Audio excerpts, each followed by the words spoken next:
Welcome back to the OPEX Podcast, where fitness is explained. I am your host, Robbie Burke, and I'm joined on today's show by Joel Jamieson from 8weeksout.com. On this episode, Joel and I discuss recovery, HRV, and conditioning.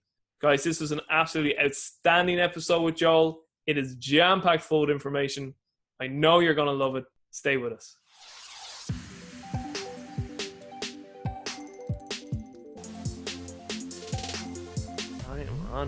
Okay, Joel Jamieson, thank you finally for making time for me. You bollocks. Took about 6 years, and it only took about. I know. I would insult you in your native tongue, but no one understands except for you.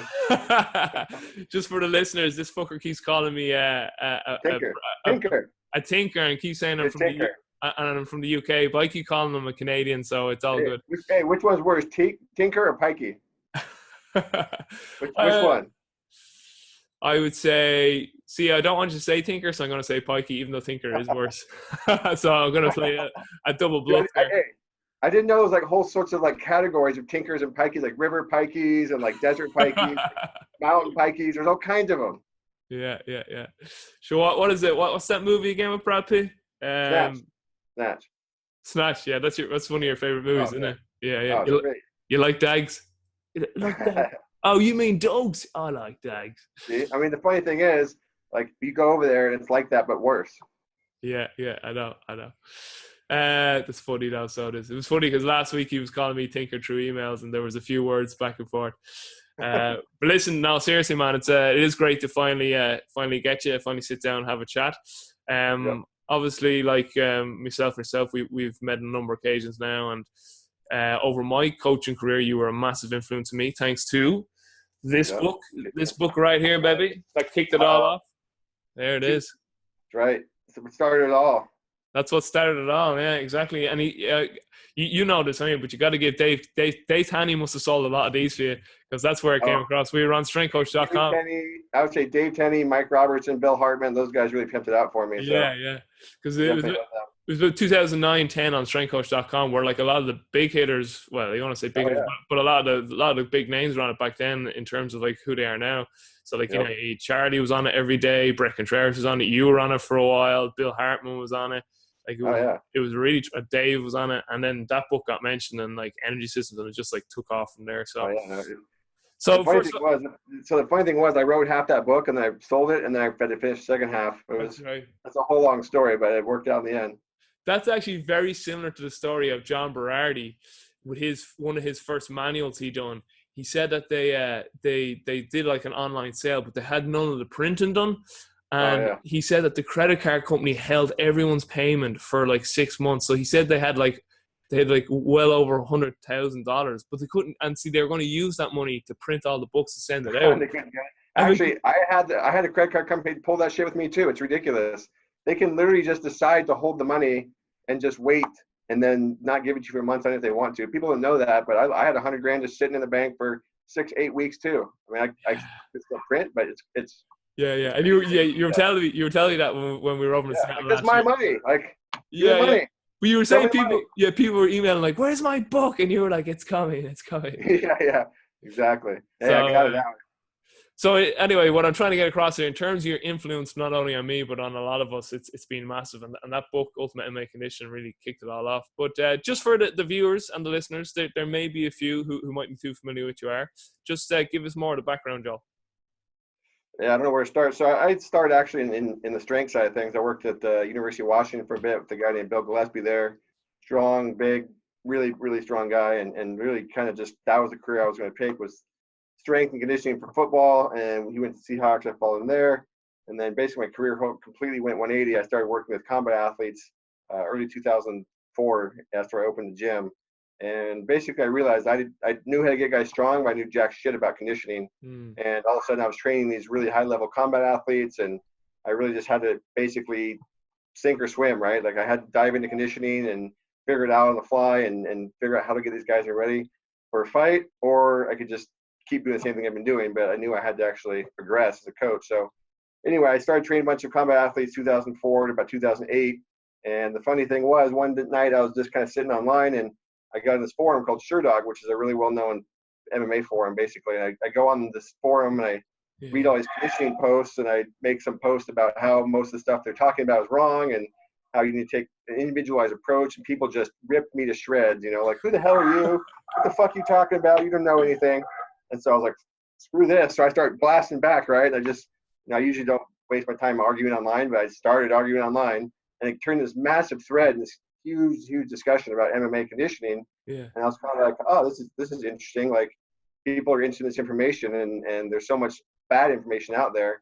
And so I thought, well, maybe I'll start a website and I can, get my own forum going, and I can actually start, helping people get better shape for the combat sports. So I started 8 weeks out, like literally cobbled together my own spare time in the middle of the night, like didn't know what the hell I was doing, but made the website, and all of a sudden I had all these people on it. So that's where I started Ultimate MMA Conditioning, and people, like I said, it just kind of caught fire, got on forums, it got all over social media, and it just kind of blew up. So I started that in 2009, and that's kind of where the whole online career came from. And then developed some technology called Bioforce in 2011, and just kind of grew from there. So I've done a lot of different things, a lot of different teams, organizations.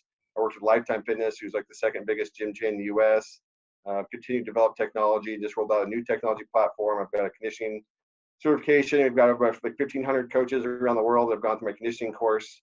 And really just kind of continuing to build from there. But it's been a lot of turns. I never would have guessed I'd be the conditioning guy. My background was purely in strength, and conditioning was never my strong point. So it's one of those things where you either attack your weakness and you get better at it, or you just keep hitting the same wall and never grow out of it. So it's a common thing you see, though, that people who end up being an expert in a particular domain, it's because they had some sort of issue in that area or a weakness. So I know, like, Eric Cressy's an expert with the shoulder because he had a serious shoulder issue himself, and he rehabbed it himself. That kind of opened up the door for him to get into that. And similar to yourself then with conditioning, I've heard that story a lot, like that. You obviously you interned or were mentored under Bill Gillespie. Bill's like he was a powerlifter too, wasn't he? His bench record's like unreal. Oh, he still is. I mean, Bill's still benching. He hit. I know he hit 700. I don't think he ever hit 800. But he's one of those guys that's a lifetime drug-free lifter that actually is a lifetime drug-free lifter. Is he in a shirt in that, or that's not? Oh yeah, he's in a shirt. I've seen him shirtless bang out 405 for 20. He is a strong bastard. Holy we used to do. Mother. He like when I was working out with him, he was about 330 pounds and 150 kilos to you wankers. And I used to watch him do pull-ups with 4 or 5 plates, 45 around his waist, on top of his 300+ pound frame. Like the guy is a strong guy. Yeah. So yeah, it was a whole, that was kind of where I was introduced in the field. Yeah. And you're a graduate at UW, aren't you? Oh yeah. Yeah. Class 2001. Okay, so really want to get into Morpheus and recovery, and this concept of high performance recovery. You did a really good interview with the guys, the Doc and Jock show, even though those guys they finished doing their podcast there a few months back. But it was a really good interview. I'll link them in the show notes. Then we get into HRV and what else against condition, because obviously they're the areas that you are well known for. But sure. With Morpheus, so your latest resource that you've brought out, what is it? Why did you feel there was a need for it? So the floor is yours with that. Yeah, so I mentioned Bioforce. That's it was really one of the first HRV technologies that was accessible to everybody. So going back to kind of I started using HRV back in 2001 or 2002, long time ago. I was introduced to it by a guy named Randy Huntington, who's a really, really good track coach. Yeah. So I was kind of one of the first coaches in the U.S. and one of the kind of early guys really to use technology and training and use some data-driven, personalized aspects. I wasn't just kind of training everybody how I felt like. I was looking at data, I was making decisions and making adjustments to programming. So anyway, I realized how important this was, and I saw all these different trends and things I would never been able to see. And the problem was the system I used was $30,000. So the average person is not going to shell out $30,000 to go buy an HRV system. So around 2010, 11, I realized like mobile phones are starting to advance. Like, there's got to be a way to take this technology and put it on a mobile phone. And really, that's where Bioforce was born. So I launched that in late 2011, early 2012, and we collected all those HRV points and data points and had lots of people all over the world using it. For people who don't know, HRV is essentially a measure of how your body is distributing energy, whether it's under stress, whether your body is recovering, whether it's not recovering. And it's also a very good general marker for health and wellness and work capacity and all these sorts of things. So we basically launched that, like I said, several years ago and had thousands of people using it. But what we found was, it was really valuable for people to see what their HRV was, but we weren't able to essentially connect their data to their workout as well as we had liked. They would see these recovery patterns, they'd see their HRV, but they wouldn't necessarily know how to adjust their workouts. And they wouldn't necessarily know, okay, is this recovery low because of my training? Is it my sleep? Is it my diet? Like, what's causing these things? They couldn't necessarily put all the pieces together because all we were showing them was HRV. We weren't showing them any other data points, really. We were kind of leaving it up to them to figure that all out. So I spent years, answering questions. Hey, why is my HRV doing this? Hey, why is my HRV doing that? Well, what should I do my workout today? Well, what should I do my workout because of this HRV?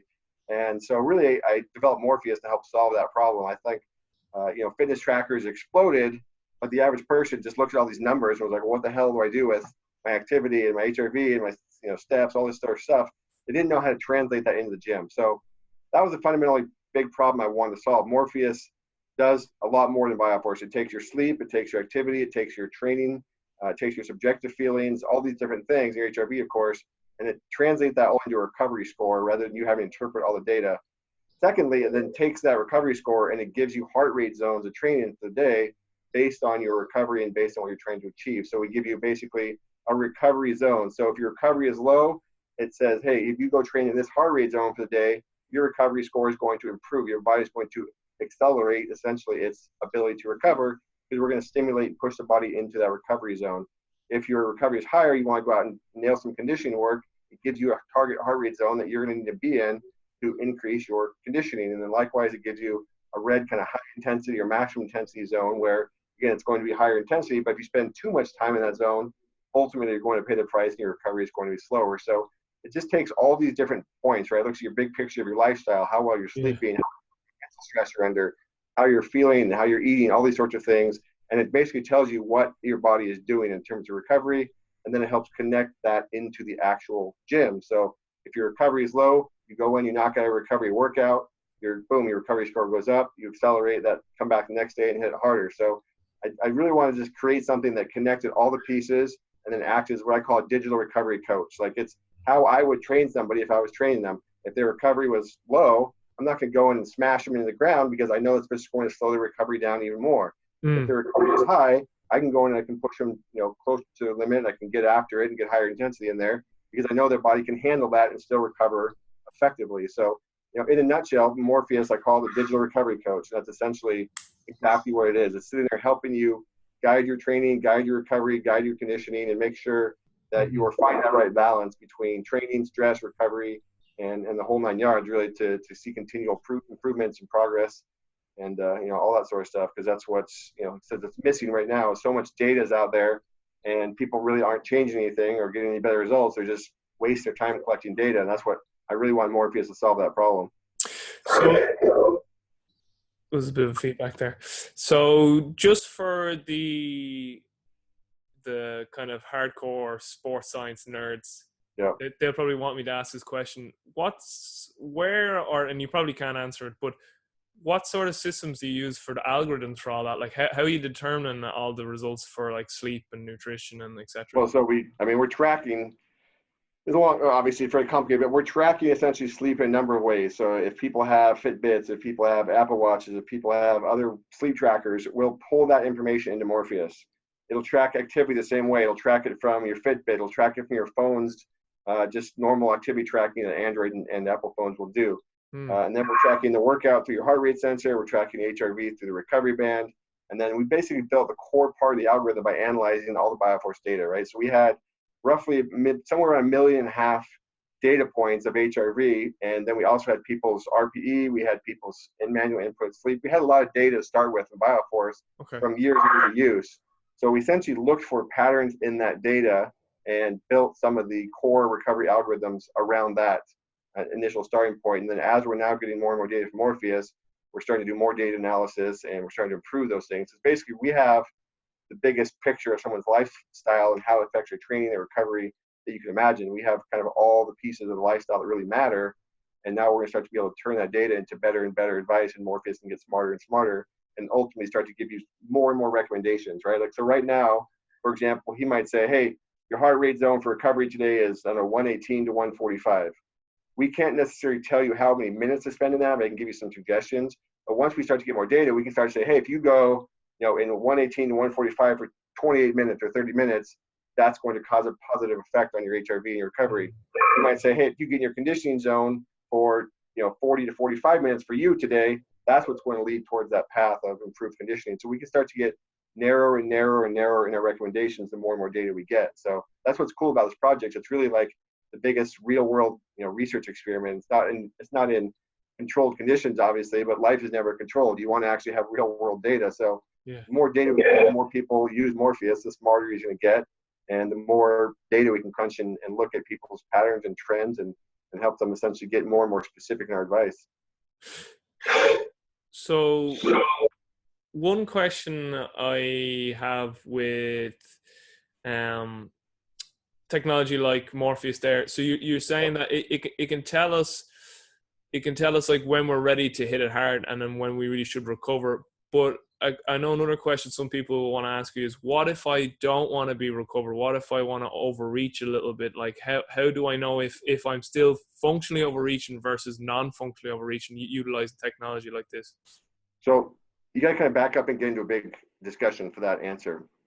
The question is, do you want to overreach or do you want to overtrain? What does that necessarily mean? Is that beneficial? Does that mean that we're pushing our bodies so hard over accumulation of days that it's now going to rebound and get higher? Is that what we're trying to do?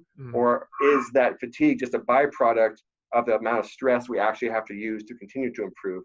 I don't personally think that the goal is ever to, put yourself in a state of fatigue so great that you decrease your performance for any significant amount of time. I actually think most people are better off allowing their body to recover, because that's where you're actually improving.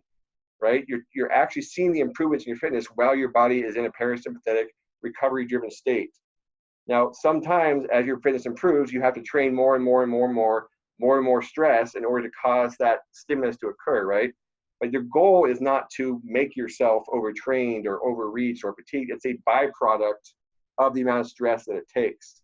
So I would say there's times where, yes, you're going to push yourself past what is a normal state of recovery, but if you have no gauge of that, you're essentially just kind of guessing. So I would say that yes, there are times where you're naturally going to get into that state because it takes that much stimulus to cause the improvement. But the question is, how far do you go and how long do you go there for in order to see the improvements that you're trying to shoot? I think most people go too far that other direction, to be honest with you.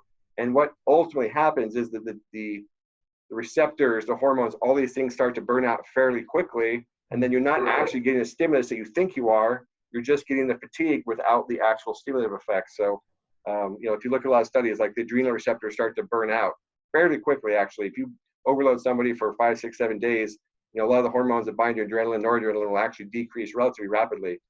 That basically means that I'm not going to get the same training stimulus because I don't have the same receptors binding the same hormones that need to stimulate the body to improve. So I think the long story short is, yes, there are times where you're going to naturally overreach as a process of putting enough stimulus on your body, but that's not the goal, right? The goal is not to overreach. The goal is to stimulate improvements. Sometimes that may push you in that state, but you still want to have a very close measure on it, right? I'm not saying Morpheus isn't telling you, hey, you have to always be 100% recovered. It's not, okay? And in fact, what we found so far is that generally speaking, you want to stay above 80% most of the time in terms of what Morpheus gives you. It doesn't mean you always want to be 100%. It means most of the time you want to stay above 80% because that's going to be the right balance, again, between pushing yourself to improve and not allowing yourself to go too far down that path. So, it's about finding that tipping point, right? Where's too much, where's not enough.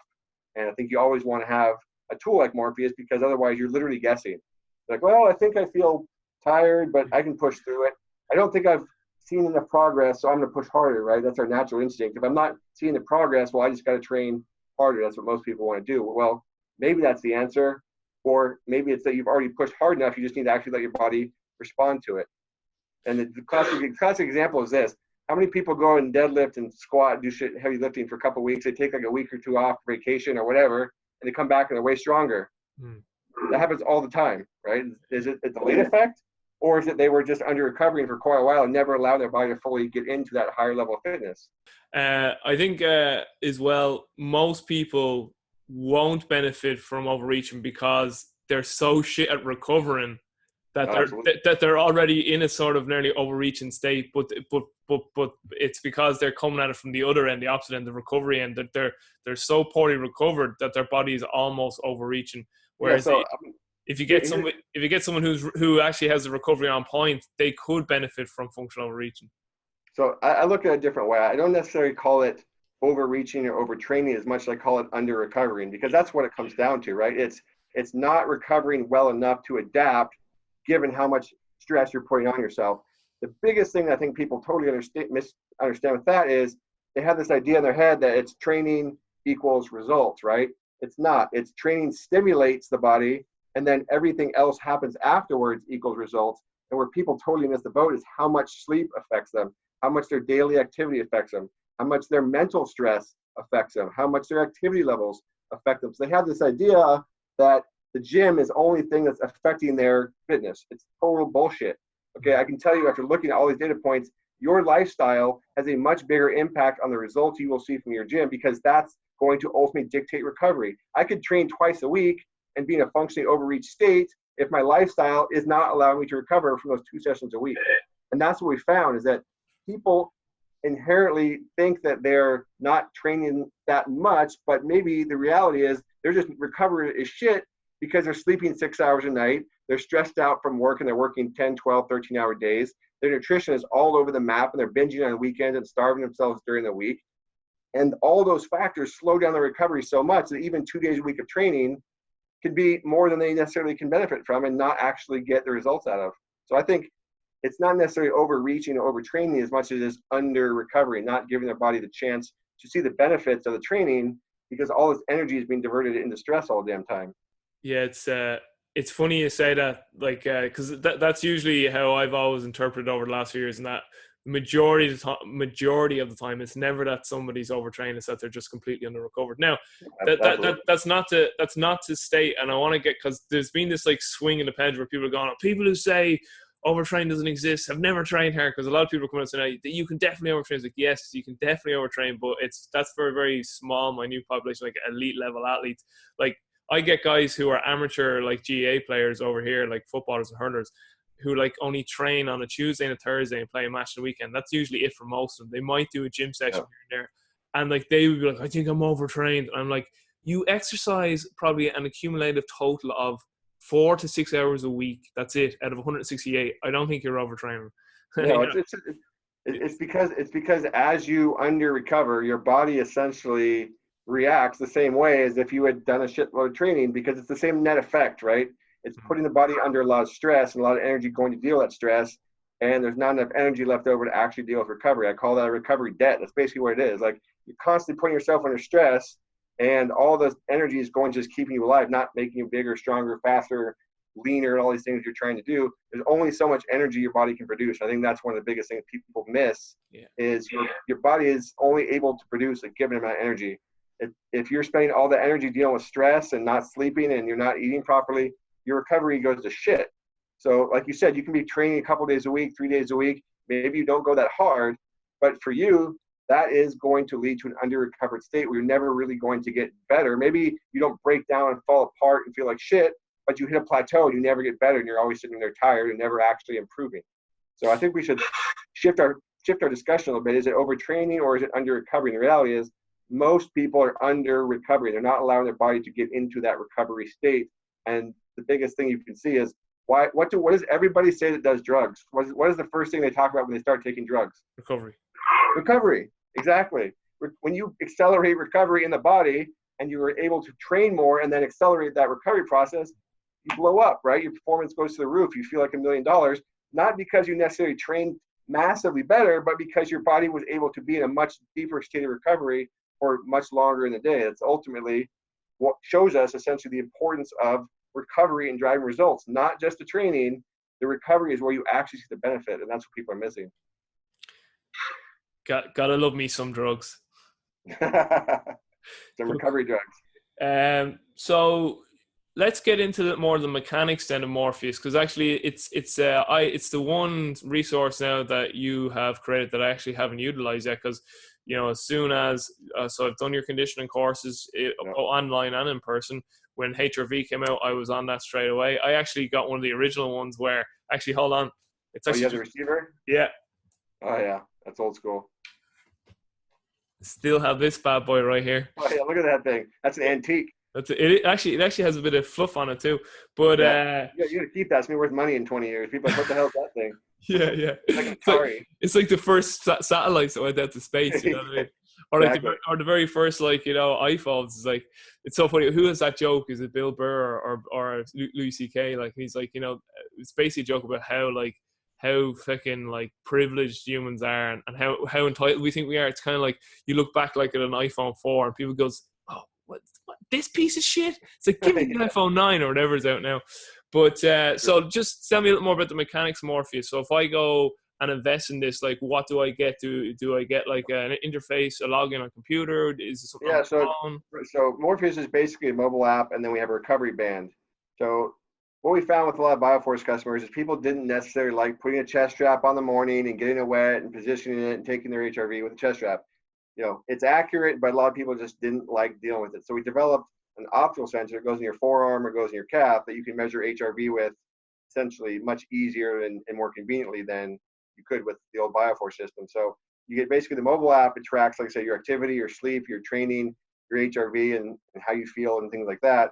And then you get a recovery band that goes in your arm, takes your recovery measurements every morning. You get a recovery score.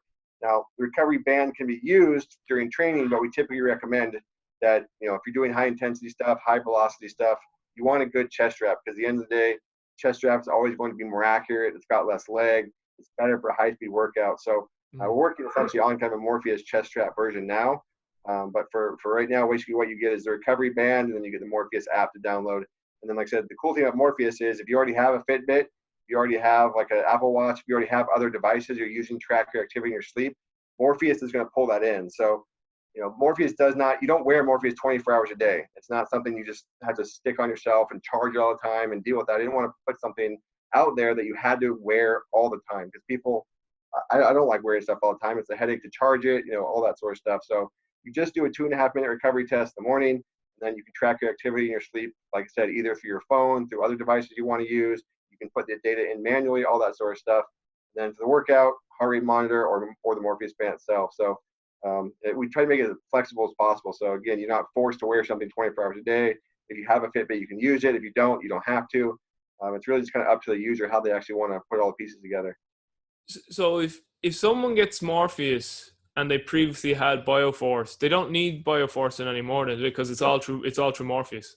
It's all through Morpheus. Yeah, we have HRV through Morpheus. Everything else is in there. So yeah, I looked at importing the data, but the reality is, the more I dug into HRV sensors and how the R intervals are calculated and detected, every sensor is a little bit different. And the optical sensor calculates R intervals a little bit differently than a chest strap. So the problem was the data wasn't going to be standardized enough where you could look at BioForce data, look at Morpheus data. It was too much discrepancy because they were different sensors. We developed slightly different algorithms. So unfortunately, there were people that were using BioForce for years, and we had to switch them over to Morpheus. And it's not they lose their BioForce data, they don't lose it, but we weren't able to put it into Morpheus because it just wouldn't have worked. So you have certification courses for conditioning and for HRV. Will you be bringing something out specifically for Morpheus? Yeah, so we're working on the Morpheus Coaches platform right now. Essentially, for trainers and coaches out there, you know, like I said, the biggest thing I've learned over the years is your impact on their fitness is a lot smaller than you think it is if all you're doing is a couple hours, 3 hours a week in the gym. Now, don't get me wrong, that's important, that's great, but it's the other 98% of somebody's life that's driving how well they're recovering, how well their health's improving, whether or not their body comp's going to improve, whether or not their performance is going to improve. All those things are so driven by our lifestyles more than just an hour in the gym.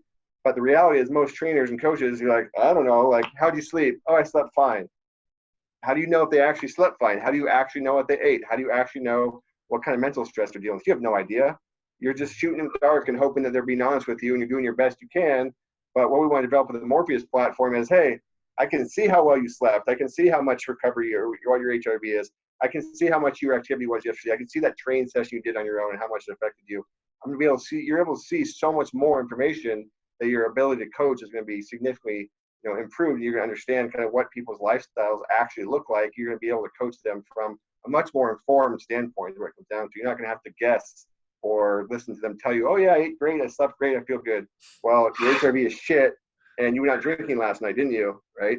So you're going to be able to, essentially just get a lot more information to be a more effective coach and be able to make better strategic decisions based on how people are actually doing versus how well they tell you they're doing and how well you're guessing they're doing. So working on that probably out in the fall sometime. So we've got a ton of people excited about that. That's where the next step is developing that coaching platform for Morpheus. Sounds like it's going to be savage. I had this conversation with James Fitzgerald from OPEX too, like, and how he kind of sees the evolution of a coach. And, he often talks about like that medicine and like fitness are just going to be like this, in the coming years. And he actually it's a bit like, Harari from Sapiens, where he's kind of like trying to predict the future a little bit. And James talks about like he can envision like technology where like, it's almost here anyway, but you're going to get up in the morning, but like technology is going to get like so precise. It's going to say like, what exactly you need nutritionally right now, where your body's at, and exactly how much training. Like, it's going to get so specific for everyone. And it's basically like, fitness is going to be prescribed like medicine. And that's kind of like even how James would even word it. He always talks about dose response in terms of exercise and, the prescription of exercise, because exercise really is medicine. And it's one of the most powerful medicines we have. I mean, that's actually the best way to look at Morpheus, right? Morpheus is telling you what dose is appropriate for you based on where your body's at right now. Now, one thing people always confuse is this, okay? This is important. People say, oh, well, my recovery score isn't real high. It's kind of low, but then I went in the gym, I felt great, and I killed it, okay? They expect that because Morpheus says, hey, your recovery isn't high, they think that instantly means that their performance is going to be shit, and they should feel that in the gym. That's not what Morpheus is really telling you, okay? Morpheus is essentially telling you a lot of energy right now, it needs to go towards recovery to get your body fully recovered. It doesn't mean you can't go push your body. It means that if you continue to, you're going to go down that rabbit hole where you're going to cross that threshold of the right balance. It doesn't mean that today I'm going to go in the gym and not be able to lift because my recovery is low for one day. It just means I'm already in that hole. If I keep putting myself deeper and deeper in the hole, it's going to catch up to me. And it also means like, hey, you're not really going to get the full benefit of that workout because your body's not even in the capability of delivering the recovery that you need to get out of the previous workouts or the previous lifestyle stress you put yourself under. So I think people have this misconception of like, oh, my recovery is not high, but I killed in the gym, so they don't get it. But the reality is, again, it's not can you go as hard as you can. It's should you go as hard as you can. So that, again, it's the dose response, right? It's making sure that you put in the right dose to get the response that you're actually looking for. Question I wanted to ask too there was, it just came up in my mind, and I know it's one you love getting. It's about HRV now, because you just said there, like, Morpheus isn't saying like, if you're not fully recovered that you can't train. So if you keep doing that, it's gonna have a diminished return, and there's gonna be issues maybe in the future. And it's this thing in HRV in the future, right? I mean, it could even be as simple as this. This workout, even though you're gonna go in and feel like you got a workout, isn't really going to make you better. Is what it comes down to. Doesn't mean you can't go in and smash the weights. It means that's maybe not what you're going to actually progress from. It means you'd be better off letting your body recover before you went and did that, because you don't need more stimulus when you haven't recovered from the previous stimulus. Yeah. So the question I was going to ask then was, can I train when my HRV is red? Because that's the question people always get. But when I'm red, what do I do? So even just do address that though, because I know I still get people come back going, I get athletes in the red and they say they feel fine. It's like, yeah, that can happen. That's not what the red means. Oh yeah, exactly. Well, it's funny, you're talking about Dave Tenney earlier. So Dave's a great guy, very, very good what he does. And he was telling me a story, like he developed some really advanced modeling using HRV and using some different questionnaires and different tech GPS, all kinds of stuff. And he was with the Seattle Sounders. Right. And basically what he was trying to do was calculate a probability of injury, right? Like, what are the odds that this person's going to go out and get hurt today, right? So in his model, like a ridiculously high injury rate or ridiculously high risk of injury might be like a 20 or 25%, all right? That's ridiculously high, right? When normal injury rate might be 1% or less than 1%. So he'd go to the head coach and he'd say, hey, like, this guy, according to all the modeling, all the data, like he's at a much higher risk of injury than usual, 20% or 15% or whatever it is. It's 200% higher than normal. The guy would go out, score 2 goals, have a great game, and the coach would go, your technology's shit. right? Like, it doesn't mean just because you're at increased risk that you're necessarily going to go out and blow your hamstring off your bone. Just like, hey, just because you're in the red doesn't mean you can't train, you're going to fall apart if you try. It just means that's not necessarily the correct dose to get the response that you're looking for. So again, we're talking about probabilities. We're talking about where you're at versus where you want to be. It doesn't necessarily mean, hey, I'm red. It doesn't mean you're going to blow up if you go lift a heavy weight. It just means you might not benefit from that. And if you keep doing that over time, again, you're not going to see what you're looking for. Ultimately, you will blow up, but it's not going to be that day. It might be next week or next month or even, next year. A lot of stuff like Stu McGill talks about that. Like, there's an injury threshold, right? Like, you might not hit it one day, but it might lower your threshold so that 2 days or 2 weeks or 2 months later, you bend over to pick something up and boom, now you actually are injured, right? So people just have this idea that like, oh, it's red, so I can't go to the gym, or I feel great even though it's red, so it's wrong. It's just there's more to it than that. So I know another question that we're probably going to get is this technology really more so for high performance athletes, or would you integrate this with the general population? I know your answer for this because you even mentioned it just briefly at the start of this interview where you said that HRV is one of the best markers for overall health. And I actually did a mitochondrial medicine course with a Russian doctor called Dr. Michael Kucher. I've taken 2 or 3 courses with him. And that's what he uses as an indirect measure of mitochondrial function is a HRV system. So he gets obviously a window into the autonomic nervous system, which then gives him some indirect measure of how someone's making cellular energy down at the cellular level with the mitochondria. Yeah, I mean, there's a lot of things that go into someone's HRV score and their HRV, overall. But one of the biggest factors they know is mitochondrial function. There's a very direct correlation between VO2 max and HRV. Why? Because VO2 max is so driven by mitochondrial function. So people's in general, their HRV is going to be higher. That's going to prevent against cardiovascular disease, against stroke, against diabetes, against all that stuff. Largely also because as mitochondrial function increases, parasympathetic nervous system increases, and I talked about this, of course, it's inherently anti-inflammatory. It's mitigating and protecting people against the stress of daily life, because stress is inherently sympathetic. That's inherently inflammatory. Parasympathetic nervous system is inherently anti-inflammatory. So what you find is that people with higher HRV, they can deal with the stress of life and not pay the consequences the same as somebody whose HRV is much lower. So whether you're talking about somebody who's just trying to live longer and play with their kids, or someone who's trying to perform at the highest levels, like, your ability to tolerate stress is the key to being able to do that, especially over the long term. The athlete with higher HRV is going to have a longer, more successful career without breaking down, just like the stay-at-home mom or the executive or whoever is going to have a longer, healthier life if they can deal with the stress of life more effectively. And that's what HRV essentially measures.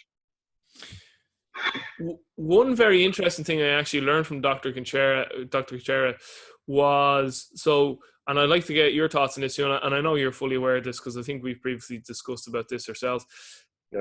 Everyone thinks like, sympathetics, the big bad guy, and parasympathetics, the really, really good guy. But he was telling me that particularly with general population people, because he was like, with well-trained athletes, he's like, when you measure them at rest, they should have high parasympathetic tone at rest if they're elite and well-trained and recovered. But he's like, if you get a general population person and they don't do a lot of training, and he's like, their parasympathetic is very, very high, he's like, that's not good, because what that is actually telling me is, from a sympathetic or HPA axis standpoint, they are so fucked. Oh, they're so shut down. Exactly. Yeah. I mean, basically, it's like this chronic low-grade inflammation where the HRV is trying to just overcome all this inflammation and it never can, right? You're just in this chronically low-grade state of inflammation where your body's, ability to turn that off is not there, and you're screwed in the long run. I mean, ultimately, over time, you're going to fall apart. So the question I was having for Dr. Kuchera at the time was like, well, how do we know then if the athlete actually is just in a parasympathetic state because they are well recovered and they're in a good place, or they actually are in a parasympathetically overtrained state? And he was telling us that there were certain algorithms with his system that you'd have to look at. But go ahead. Well, the short answer is, if somebody's in a truly deep parasympathetic state, they can't push themselves. They can't get the sympathetic hormones to drive their efforts. You will see it in the gym. Like, if somebody who's in a truly parasympathetic dominant state, they can't get their heart rate up. They don't have the motivation. Their strength and their reaction is going to be shit. I mean, somebody who's really in that deep of a state where that's happening, there will be noticeable effects in the gym. And same thing for the average population person. Like, if they're in that state, They're not going to have energy. They're going to feel tired all the time. They're going to be depressed. Not going to have motivation. They're going to be craving a bunch of foods. Like if you're that far out, like you will see real world effects of it. If you don't have those effects, then you don't have it. I mean, it's something where you're going to see noticeable symptoms if you're in that state. That's the other thing too, and that, like I was about to say, you will notice it. Like it is very noticeable. So some of the big sort of indicators that come with that are like really low heart rate. Another one too is people stand up and they get really lightheaded really quick because apparently because the baroreceptors in the vessels, because your sympathetic system is so fatigued, it can't contract them quick enough, and you can't get the blood to your brain. You don't get the blood distribution, the blood pressure you need to actually adjust positions quickly. But like I said, you'll see that. I mean, that's not something you have to guess at. Like, hey, you feel like shit? Yep. Okay. Well, that's the sign, right?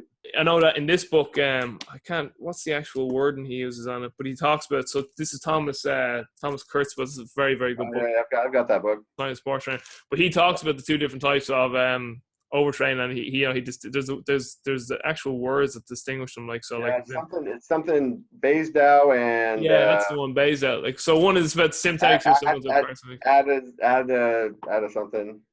Oh, here it is here actually. Yeah, so there's two types of overtraining: Basedowic, and that's the symptoms of Basedow's disease. That's parasympathetic. The other one's like something. Yeah, I know that. Yeah, I know that the Basedowic one is parasympathetic, and the other one then is sympathetic. But yeah, it's here anyway. I see it more. I mean, I think it's like I've talked about this before. I think it's more of a progression than it is like a one or the other. Like you're always going to go through one to get to the other. And generally speaking, you're going to start with a more parasympathetic because your receptors are going to start to decrease as you overload the body with stress hormones. Eventually, you're going to keep going to where those hormones are shut down, and that's where you're more in that parasympathetic. So what I want to get into now is high performance recovery training and how that model can start to be integrated into certain gym setups, because you gave a very good discussion on this again on the Doc and Jock show, or Doc and Jock show, and they actually, one of the guys there actually said that they knew a guy on a CrossFit gym where he put in 2 recovery days. Like, he did not allow anyone to do any high intensity work. He was like, these are like recovery days, kind of like Charlie Francis' high-low model. So he basically had low days. And because this guy really started to realize and appreciate the need for recovery. And I liked what you said in that interview where you were like, I've decided to call it high performance recovery training, because it's nearly like you're playing a trick on people. Ooh, training, high performance. Well, actually, I'm actually updating the phraseology. It's still high performance recovery training, but I found something that resonates, that people make even more sense, and that's rebound training. Because essentially that's what you're helping your body doing, right? You're helping your body rebound back to where you can get into the higher intensity. So it is HPRT, but I like rebound training because people are like, oh yeah, that makes sense. Like, it's an easier thing for your general population client to grasp. Let's call it rebound training. Yeah, but it kind of sounds like you're exercising on a rebounder for like your lymphatic system. Not quite that. I don't know what you guys do in the UK, but no, we don't do that over here. So yeah, tell us, like, for the viewers and listeners, give us an example of what a high recovery performance training session might look like, and then maybe also tell us on a more micro and even meso or macro scale, like what that would look like, So maybe even give us like a weekly sort of macro setup, like of how that might look like in someone's program, whether it's a general person or an athlete. So you can take it ahead there.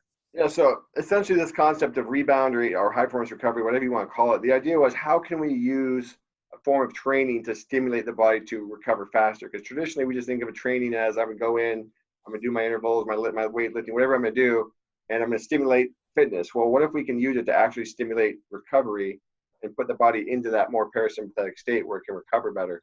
So the idea was, okay, let's look at how we do that, right? Well, number one, it's got to be a fairly short workout, because if we start going too many calories and too much volume, that's going to be a significant stress from the body. So typically I like the sessions to be like 30, maybe 40 minutes at tops.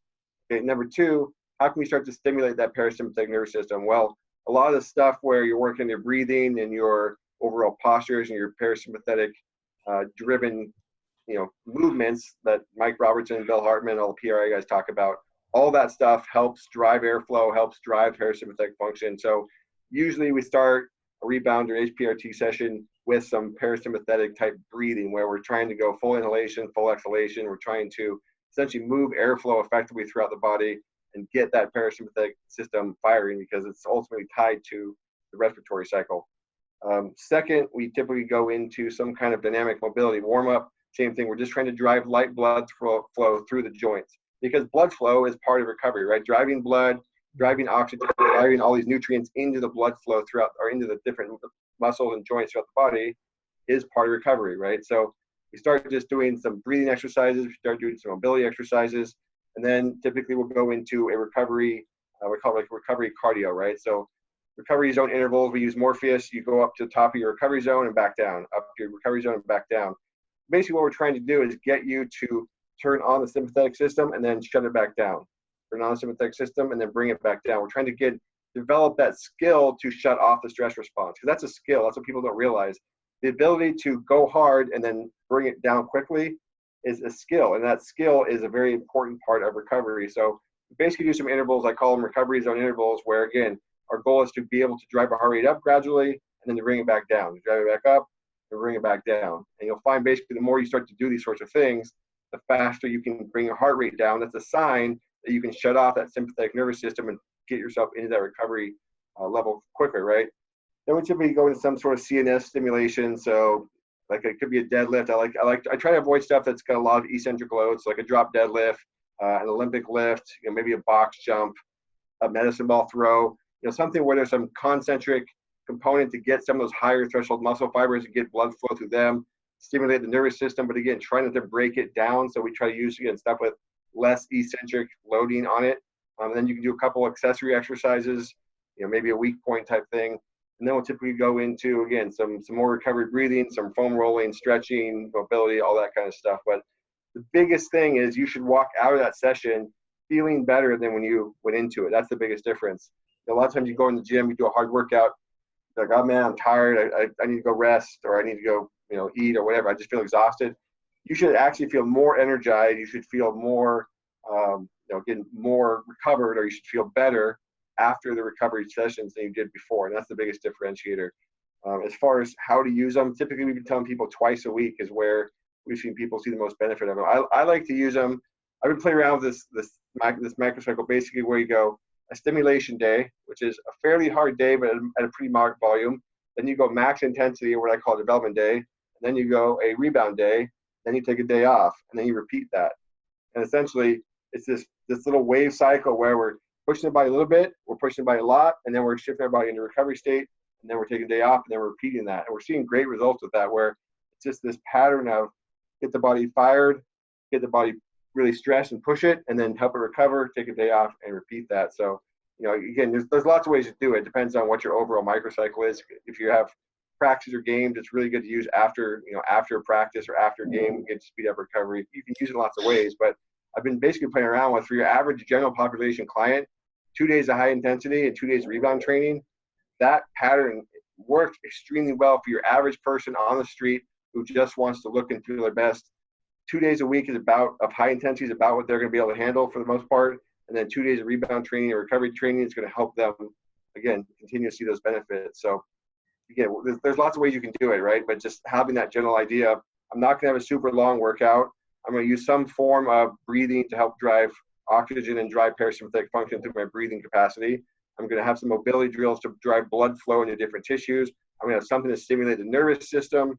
And then I'm basically going to allow myself to walk out of the gym after 30 to 35, 40 minutes and feel way better than I went in. That's what people that have been doing it say, like, wow, I feel way better when I leave the gym. It's like a novel concept, right? Because we're so used to this idea that if we didn't kill ourselves, we didn't do anything productive.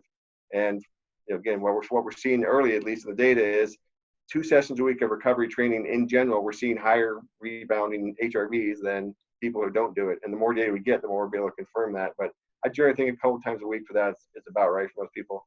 With these recovery sessions, like, it sounds like you can get creative with them too in terms of their content. Would you recommend, doing something? Would you recommend switching up the content every day, or do you is it like kind of regular training that I kind of have the mesocycle, say, for the month? I kind of have what's going to be plugged in those. No, I mean, honestly, I think that the exercises matter a lot less in this case, because all we're trying to do is drive blood flow throughout the body and stimulate the nervous system. Exactly how you choose to do that. If you want to go do it through kettlebell exercises, great. If you want to do a bunch of medicine ball exercises, great. If you want to jump on the bike and the rower and a Versa climber, do whatever you want to do. I think the exercises in this case are less important. I actually think variety for this point is better because we're trying to stimulate all these different movements, all these different movement patterns. We're trying to get blood flow throughout the entire body. There's no reason in this case you can't introduce quite a bit of variety because you're not trying to stimulate improvement per se in a given exercise. You're not trying to drive a strength improvement.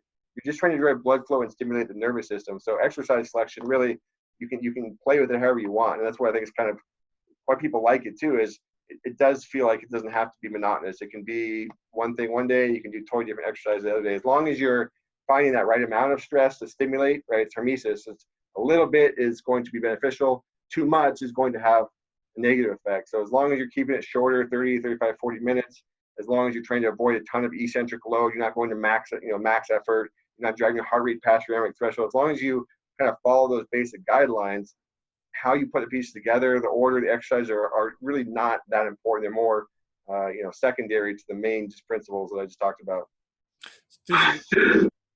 This is where things like sled work or heavy resistance bike rides would be very good. Yep. It's funny because it's like even before like the concept of this like high performance recovery training or rebound sessions have been sort of have been put forth by yourself. I've been kind of doing these types of sessions for the last number of years, and it's just so funny what you're talking about there in terms of like the content, because one recovery session that it's one I always default to. I usually do it once a week, but the content is always it usually goes some type of concentric explosive exercise. Then it's basically hip dominant lower body, upper body, a knee dominant, a push, a hip dominant, a pull core exercise, and then I do 2 of that, and then I have another circuit, same setup, but 2 of that. So it's like 4 total rounds. That's 40 minutes. And the one thing I always feel really much better after. But the one thing I always, maybe because Ireland's a colder country, but sure it's similar to the weather in Seattle, so maybe you can relate to this, is that like I always feel really warm after the sessions. Like it's in like it's like everything was stimulated, like right down to my fingertips and my it's blood flow. It's purely about blood flow, right? Yeah. Driving blood flow and driving oxygen and driving nutrients and driving hormones throughout the body is inherently going to drive recovery, as long as you don't go 2 hours and then you go 30, 40 minutes. How exactly you do it is not as important as just that main principle of driving blood flow. Like you said, you feel warm, you feel better, you feel looser, your joints feel good, and you walk out of the gym and like you should feel a recovery effect after you're done with it. And you've been doing it obviously for a while, and you do it for a reason because you've seen a benefit, I'm assuming, right? But because when I used to teach at a personal training college, we used to put students through some of the training templates. So like we had work capacity, we had body comp, we had hypertrophy, we had strength, we had explosive strength. So we used to bring them through this. So one of the first ones they always did was a work capacity one, and I used to make it light enough, and I'd say what's a work capacity for maybe a general population person or could stimulate work capacity is actually going to be active recovery for somebody who's very fit. So we used to do like this 30 on 30 off circuit, and it was just like trap bar deadlift, push up, light goblet reverse lunge, TRX row, and a plank or something like that. And like I used to say to the guys, right, we're going to do this 4 rounds. So it was 5, so it's 20 minutes long. And I said, it's going to be really easy for the first 2-3 rounds. Then by round 3 and 4, you're not going to be knackered, but you'll have a nice light sweat. And I guarantee at the end, you'll all say this to me, you'll feel loose and you'll feel warm. And at the end, the next day they always come in, they always go, I was warm for hours after that. And I was trying to say, because you did total body exercise and you got all the blood flow around your body. So it's like, they're great recovery sessions. And they're like, oh. And it's so funny because people always think like recovery, aerobic, and they go running or cycling. I'm like, no, you can do this through like all kinds of movements. Yeah, you can be creative. That's the great thing with these things. You can be so creative. So you can do these like total body sessions. I mean, here's what I think too. I think for your average personal trainer, right, a coach who works in the gym, trains clients, they have this idea that you have to push your clients as hard as you can, or they're not going to come back and see you. The reality is, if you push somebody into their recovery debt, their lifestyle sucks, their nutrition sucks, their work capacity sucks, sooner or later their brain's going to fight back, and their brain's going to be like, nah, I don't really want to go work out today. I'm going to cancel my session. And then next week, I'm just tired. I'm going to cancel my session. And that's how you lose clients. Yeah. You may think like, hey, I'm going to push them as hard as I can. They're going to get the best workout, and they're going to keep coming back for more. No, they're not. So I think part of improving retention and just getting better results with people is keep them training with you. Like somebody who trains you for 12 weeks, you can get a lot better results than somebody who quits after 4 weeks because you crushed them every time they came in the gym. So I think people that, train your average general population client for a living, you're going to see people actually sticking with them longer if half the time they come in, they feel better than when they left, right? Yeah, absolutely. Absolutely. So we're going to be coming up on time soon enough. So we've really attacked Morpheus there in recovery, and I'll put everything in the show notes around Morpheus. And obviously, when the course on Morpheus gets released, we'll definitely put that out for you too. Just for the viewers and the listeners, why Morpheus? I know you told me this, but why the name Morpheus? I was just kind of driving one day, and it was one of those things. I was like, I was thinking of names, and we were going through different possibilities. I was like, Morpheus. I was like, yeah, that sounds about right. And my girlfriend just kind of laughed at me. Oh, yeah, that's funny. I was like, no, I think that's going to be it. And I don't know, it just kind of popped in my head. And the more I thought about it, I'm like, I like that name. And I wanted it to feel more personal, more like Siri or Cortana or Alexa or all the Watson, IBM's Watson, all those AI, all those type of technologies have names because they're trying to help you do something, right? They're trying to coach you or give you information or order shit for you on Amazon or whatever they're trying to do. So I just like the name Morpheus. I thought it was cool. It has more personality, and we tried to just kind of position it as that as how people see it as a coach, not just an app and Morpheus and the Matrix and all that kind of stuff. So just one of those things. I like the name and it sounded cool. So there's no super amazing backstory. I just thought it sounded cool. So I could do like a whole series of podcasts with you on conditioning alone, and obviously HRV as well. But just I'm gonna give just like maybe an overall question that we can get the most amount of information out of in probably the least amount of time in terms of conditioning. And so just with Ultimate MMA, since you said 2008, 2009 is when you wrote this bad boy. Since that time, is there anything you would change in the assessments and methods that have been in this book? I think that would probably be the best question since you wrote that. Is there anything you go back and say, I'd probably change that in the assessments, or I would change that if I was training power capacity of one of the energy systems? I think I've refined some methods here and there. I've definitely made little tweaks to them, little changes here and there in terms of the methods. There's nothing that I'm like, oh, that doesn't work or that is shit. There's no like major methods like, nah, I don't do that.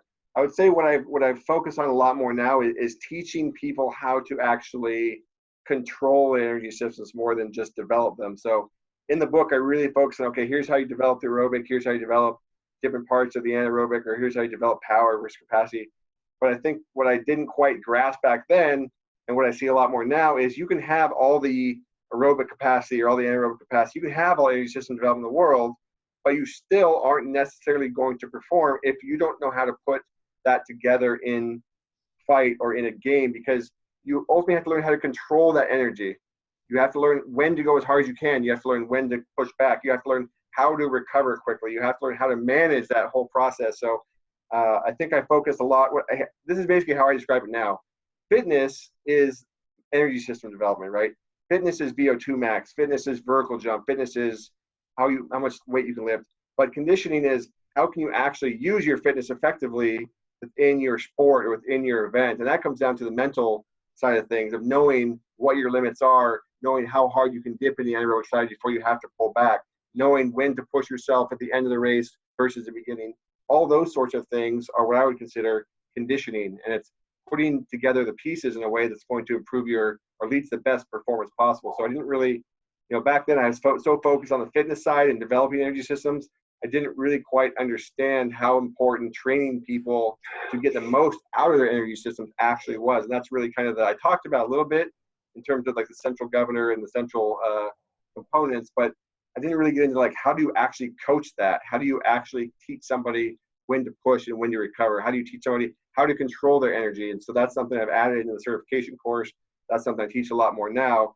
So it's not that I threw out the methods, as I teach people how to do them differently. So for example, high resistance intervals, I'd say, okay, here's the method. We go against a high resistance, we do a short interval, and then we recover at a heart rate of 130 or 140, whatever. The way I would do it now is really focusing on how quickly can we recover as fast as possible. And that is part of the method, not just go up as high as you can in 5 seconds and let it come back down, but actively try to drag your heart rate back down, actively try to recover in between. So I just think there's more nuances in how I would teach people to incorporate or do the methods now than when I wrote the book. Yeah, I remember when you did a podcast with Mike Robertson, and you might have been on some other ones, but I remember at the time, and you'd come out with a really good article too, but at the time your headspace was very much on fatigue and the central governor theory.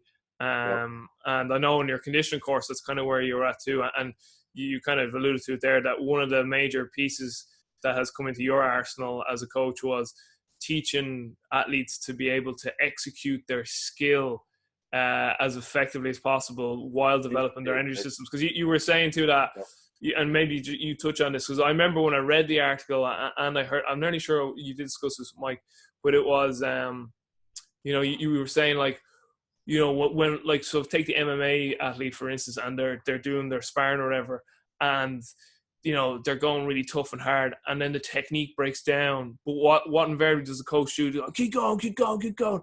And you're like, you're saying you're teaching the brain to perform in such a poor mechanical way with fatigue that's going to become its default system. But really, we should be looking for efficiency all the time throughout. When we're marrying the sport-specific skill with the energy system development. So maybe just slightly touch on that, because I remember that was a big thing you were harping on about for a while.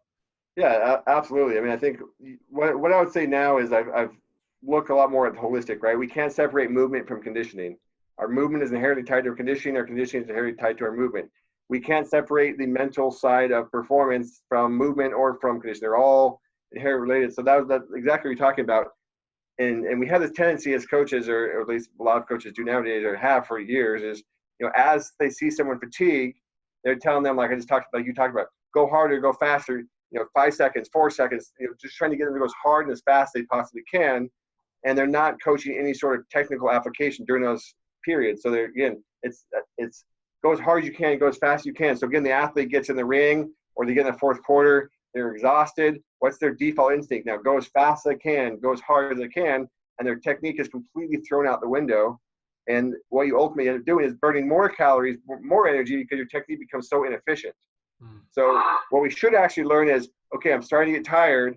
I need to make sure that my technique stays as efficient as possible. I need to take a deep breath. I need to reset myself.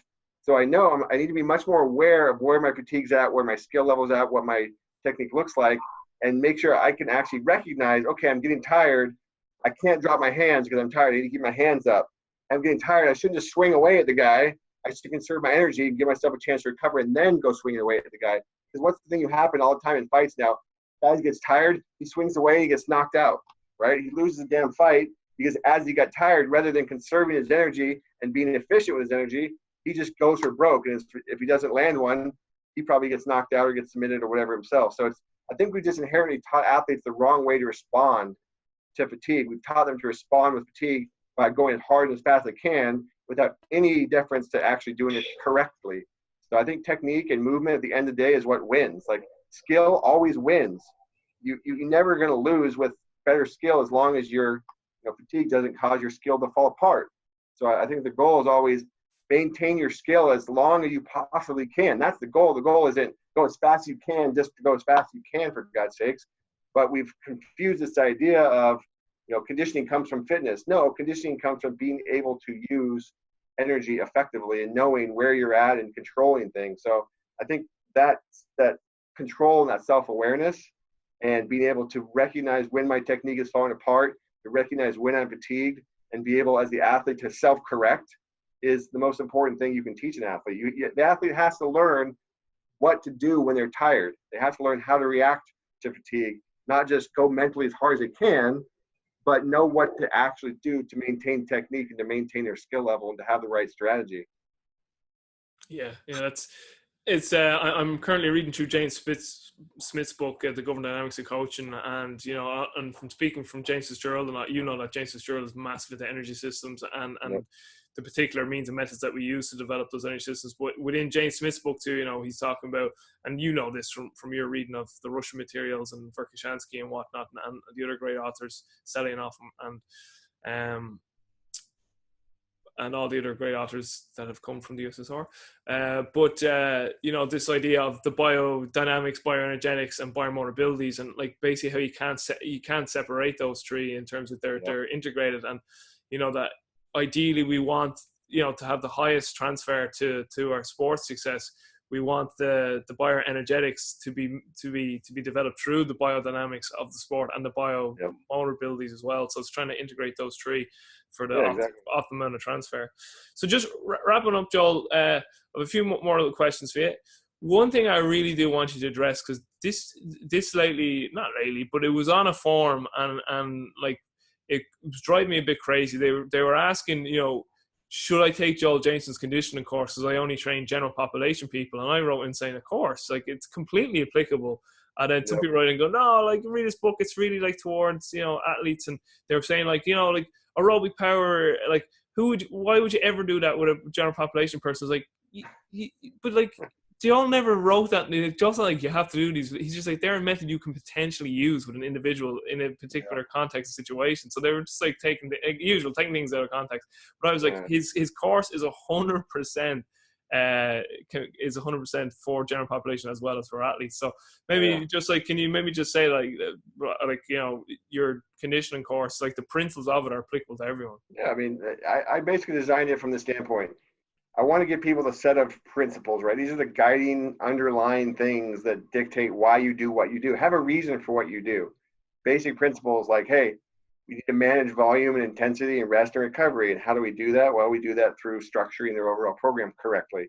From there, we put methods on top of, okay, here's how we improve this, here's how we improve that. But exactly how you use those methods depends on the person. It can be used for anybody. And what pisses me off, to be honest with you, is these people who get on forums or get on whatever and say, you don't need to do any cardio, you just need a bunch of strength training. Like that's all you need for health and wellness. It's bullshit, okay? All the research on the face of the earth shows you that aerobic fitness is necessary for longevity. It's necessary for just overall health and maintain your brain function and avoiding dementia and all these sorts of things later in life. It's important for a huge number of health concerns, right? Your average general population client doesn't want to be on Schwarzenegger. They want to be healthier. They want to live longer. They want to feel good. They want to feel good, obviously. And aerobic fitness is such an important part of that. It's insane. You can't take that out the window and just do a bunch of strength exercises. You're doing somebody a disservice. So energy systems and parasympathetic nervous system and aerobic function, all these things, I don't care who you are. I don't care if you're an MMA fighter. I don't care if you're a stay-at-home mom. I don't care if you're some executive. I don't care who the hell you are. All these things apply because it's all based on how our bodies were designed to function.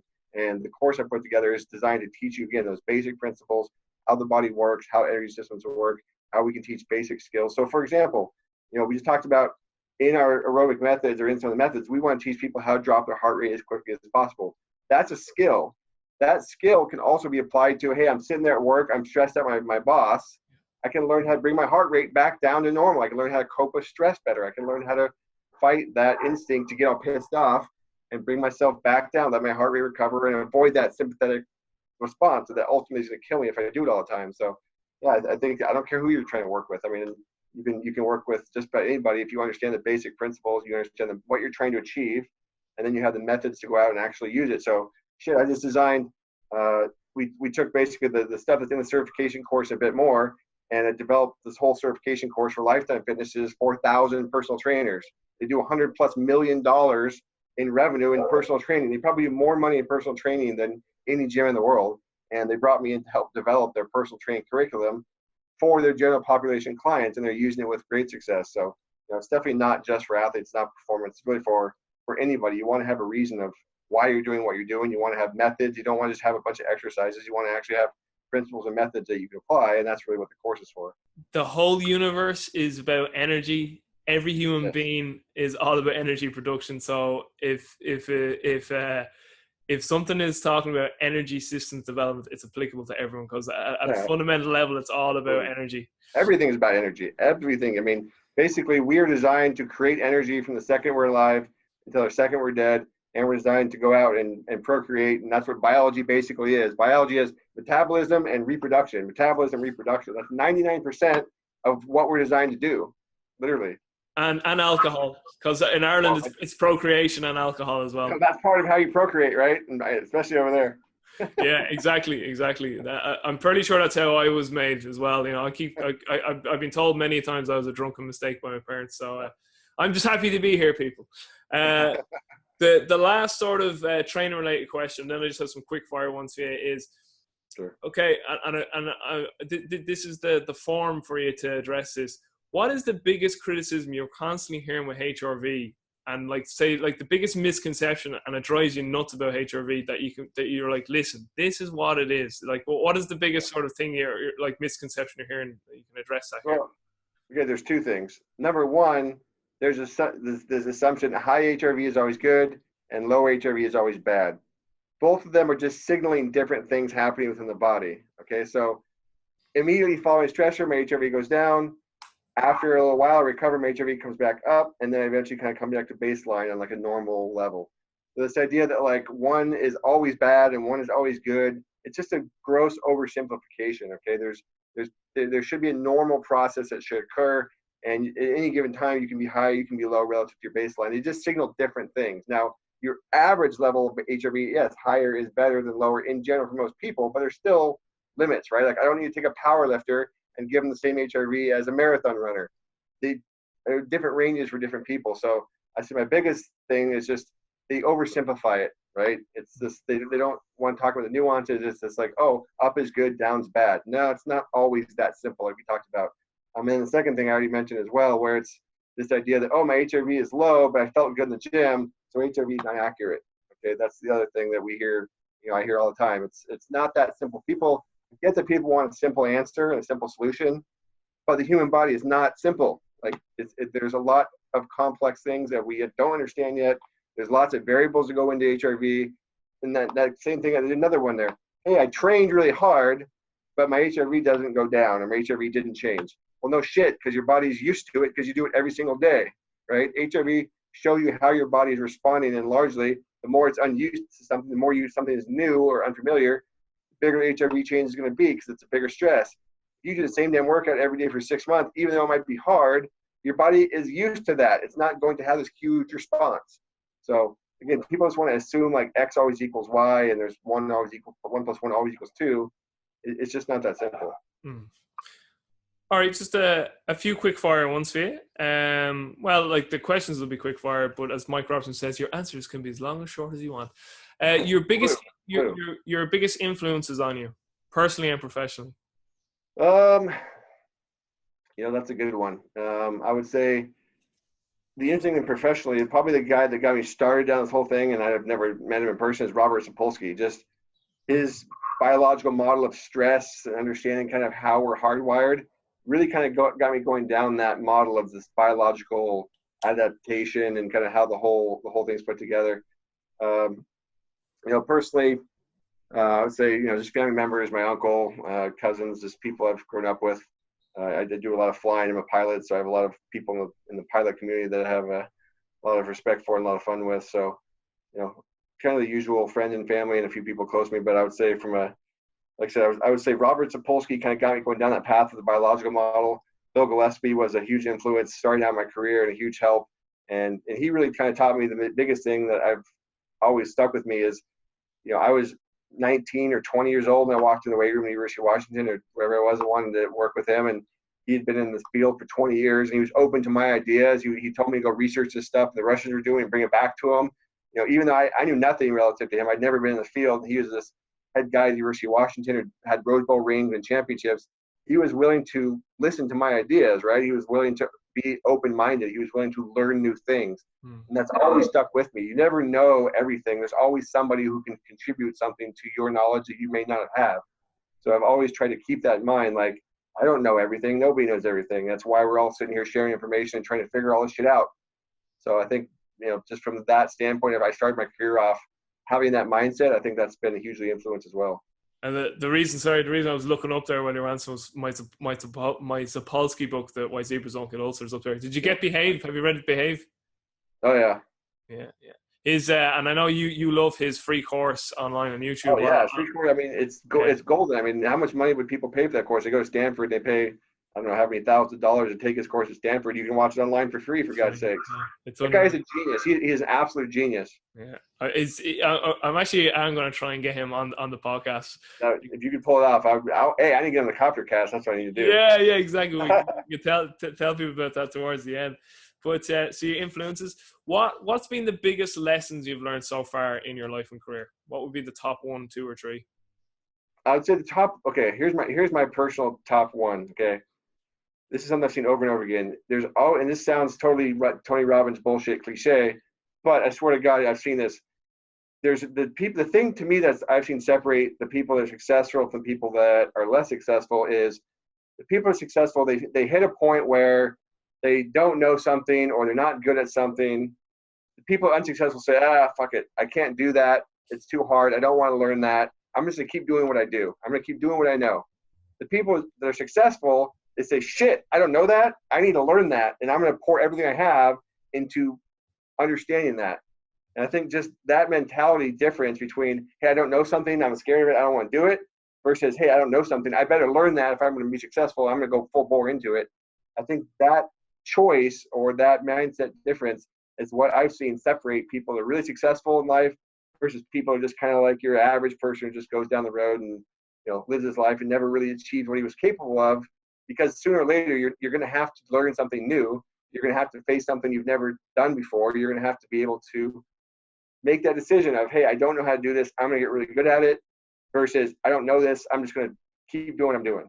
And I think that was kind of that was the turning point in my career, right? Like, I knew strength. I didn't know shit about conditioning, but all of a sudden I had to train these fighters, and I realized really quickly that like what I knew wasn't really going to help them.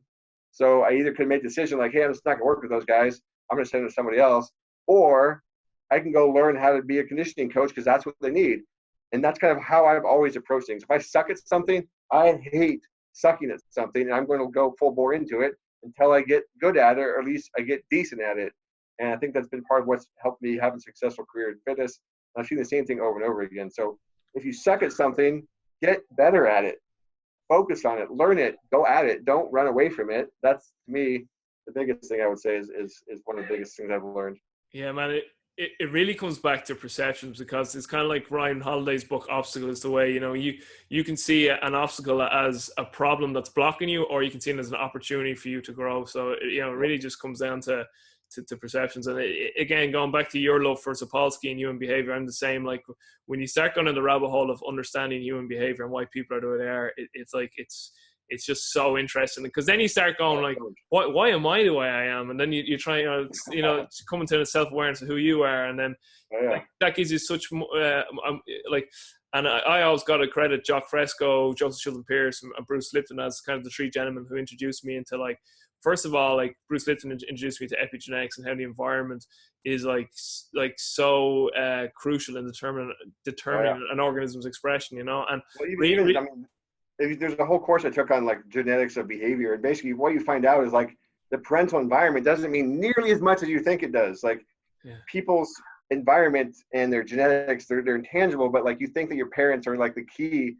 It's the damn genetics are so clutch, and the environment kind of helps express the genetics that you have. So all that stuff is super interesting. Yeah, and but particularly those three gentlemen, like what they made me appreciate really at a fundamental level was that everyone and everything is there for a reason. And then when you come to that awareness that everyone and everything is there for a reason, and also yourself, your levels of compassion and empathy and understanding, they all elevate, and so it kind of brings you to a place of, instead of like condemning and judging, it brings you to a place of being able to step back and always ask the question why, and try to understand and show some discernment. Like, so that was a huge part for me. Now it's currently in my growth as a person.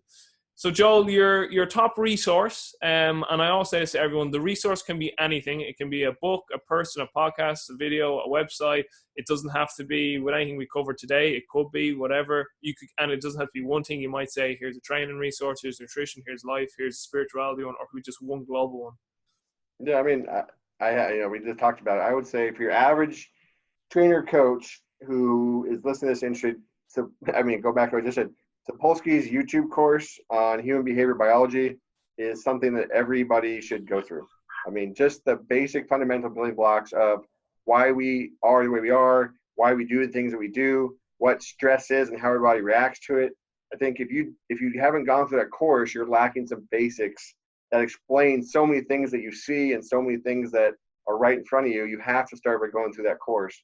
From a business perspective, I think just the shit. There's so many business books out there. Right? I think the Blue Ocean by what's his face, I can't think of his name. I think to me that's one thing I've been looking at lately is a lot is business coaching.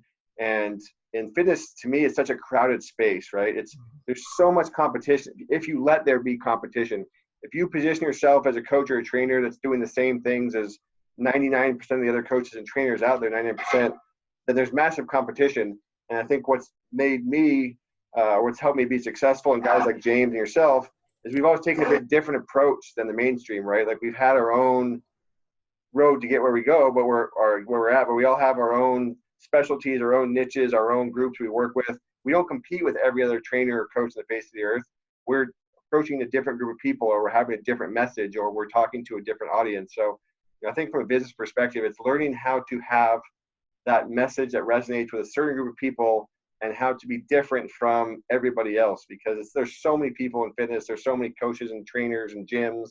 If you want to be successful, you have to find a way to make yours different than the rest. So I forget the name of the guy who wrote the Blue Ocean strategy and talked about that, the whole concept behind that. But I'd say from a business perspective, you're not going to be successful in fitness unless you can learn how to be a bit different than everybody else, unless you can learn how to have a message that's different and resonates than everybody else. So I'll start there.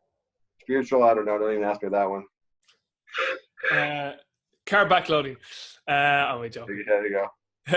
But I actually never heard of that book, Blue Ocean Strategy, but that'll be in the show notes. I gotta look it up. I can't think of his name. Yeah. But it's just this idea of like rethinking like how to position, or rethinking the differences in how you're positioning and what you're saying, and just it's basically about be different. Don't go after everybody else, what everybody else is doing. Think of a different way of approaching it. Be different than everybody else. Yeah. Well, I'll find it and I'll link to the show notes, as well as Sapolsky and everything else, your stuff, of course, which I'll get you the plug towards the end. Last two. So, Joel, you have 365 days left on planet Earth for whatever reason. Maybe because we just have to leave because it's about to explode and we have to get to Mars. Yeah, sure. But you have 1 year left on planet Earth. How would you spend that year? I would fly all over the goddamn world. Helicopter, airplane, gyrocopter, glider. I don't care. You do that anyway. I know that, but I want to see the rest of the world. I want to go see. I've flown in probably, I don't know, 15, 20 countries. But think how many more countries I haven't flown in. So I'm planning a trip to go fly a helicopter to New Zealand in like October, November. Like the things. Here's what it comes down to. Until you've been up there and seen the things that I see on a daily basis, you just have no concept of what the world really looks like, what the world really is. So once you're up there and you see these things and you have the experience you can have up there, like it's addicting. You want to go see the rest of it because there's so much more to see. So if I've only got 1 year left, like I want to see all there is to see before I'm gone, because after that, what's the point? So just for the viewers and listeners, Joel regularly, like almost daily would it be, flies a helicopter and a plane. Yeah. But how much does flying fuck up your HRV? Quite a bit, actually. Well, actually, it depends on what I'm doing. If I'm going out and doing a bunch of maneuvers that are very energy mentally demanding, it definitely does. If I'm going out to just fly, it's hugely relaxing for me. It's hugely relaxing. It stimulates recovery tremendously. But if I'm like today, I was doing what are called auto rotations, like simulated engine failures and some advanced auto rotations and different stuff. Mentally challenging, very mentally demanding. Like that actually is very fatiguing. But just kind of flying around, generally speaking, is very relaxing for me. Now, if you hate to fly, then it's going to have the opposite effect. But I don't hate to fly, but I hate crashing. Me too. Why train? I was going to ask, what's the top most what's the most advanced plane you've ever piloted? Have you ever gone into like any of those like supersonic, like those really fast ones? Yeah. I mean, I've been in Learjets, I've been in that kind of stuff. I'm actually, so my cousin flies a jet called a Challenger 604, which is about a, I don't know, $20-30 million jet. So I'm doing some training right now to finish off some stuff to start flying that and some trips with them. So I've flown a lot of jets and stuff like that. Not a lot, but I've flown a decent amount decent amount of jets and some simulators and that kind of stuff. So, the funny thing is, the more advanced they are, the more automated they are. You're just kind of pushing buttons, you're monitoring systems, and you're just going through checklists.